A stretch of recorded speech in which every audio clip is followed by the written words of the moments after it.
मधु, जिसकी शादी 1 महीना पहले ही हुई थी, लेकिन उसे देखकर ऐसा लगता नहीं था, क्योंकि घर में मिलने वाली डांट फटकार की वजह से वह बहुत परेशान हो चुकी थी। इस बारे में वह किसी को बता भी नहीं सकती थी, लेकिन उसकी सबसे बड़ी हमदर्द कोई और नहीं बल्कि उसकी सास थी।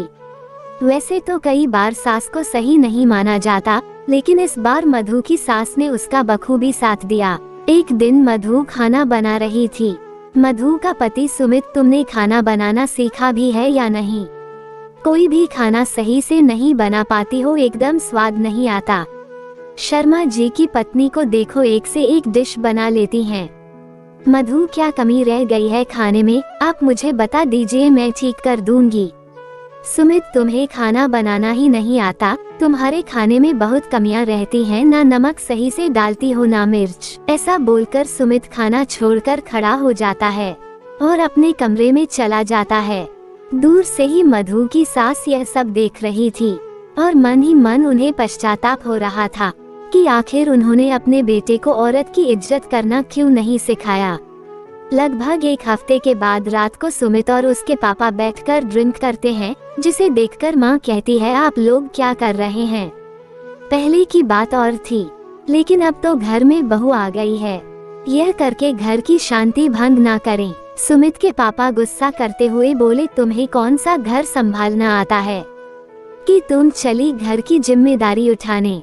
चुपचाप यहाँ से चली जाओ। यह बातें सुमित की माँ को अच्छी नहीं लगती, क्योंकि अब घर में बहू के आने से माहौल सही रहना जरूरी है।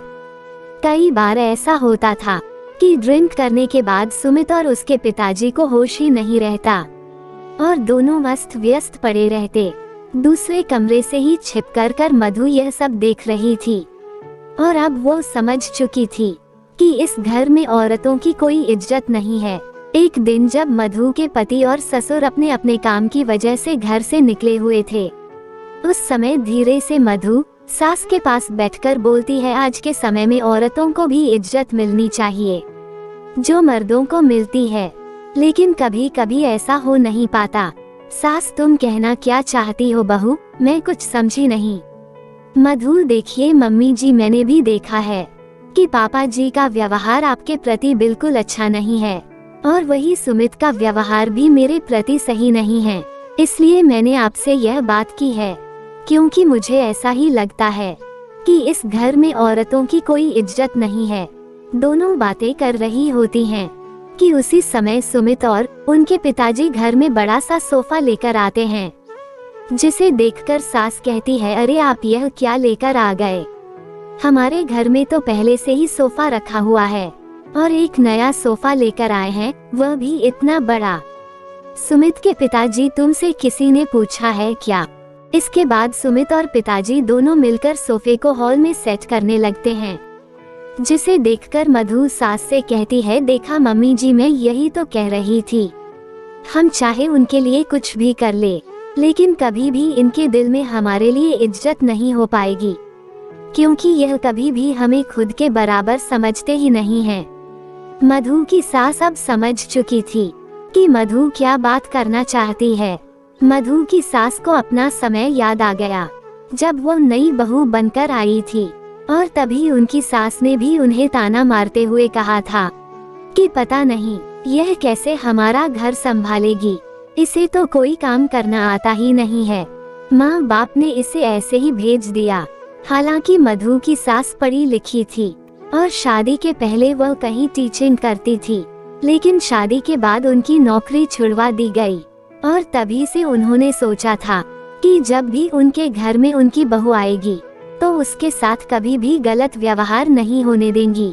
मधु भी पढ़ी लिखी है, उससे भी बीएड किया है, अगर वह चाहे तो नौकरी कर सकती है, लेकिन उसको अच्छी तरीके से पता है कि ससुर और सुमित कभी भी मधु को नौकरी करने नहीं देंगे। मधु भी रोज रोज के झगड़ों से तंग आ चुकी थी, वह सुमित के लिए कितना भी अच्छा काम क्यों ना कर ले, कभी भी वह खुश नहीं होता और हमेशा उसकी तुलना अपने दोस्तों की पत्नियों से करता। वह छुप छुप के रोया करती, लेकिन अपनी परेशानी ज्यादा किसी को नहीं बताती।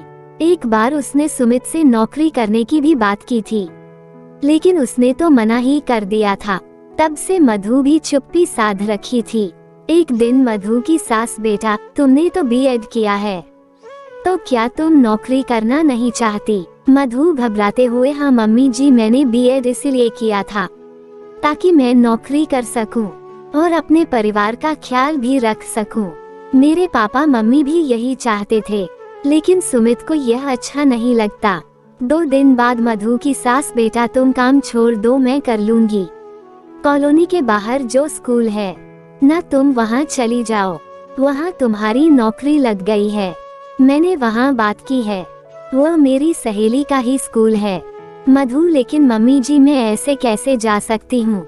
सुमित ने तो मुझे साफ साफ कहा है कि मैं नौकरी नहीं कर सकती। तभी उन लोगों की बात सुमित सुन लेता है और चिल्लाते हुए कहता है, क्या बोल रही हो, तुम नौकरी करोगी? मधु, जी वो मम्मी जी।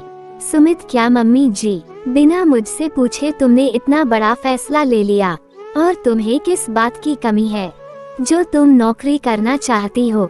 उसी वक्त मधु की सास आगे आ जाती हैं और वह कहती हैं, क्या बुराई है अगर मधु नौकरी करे तो?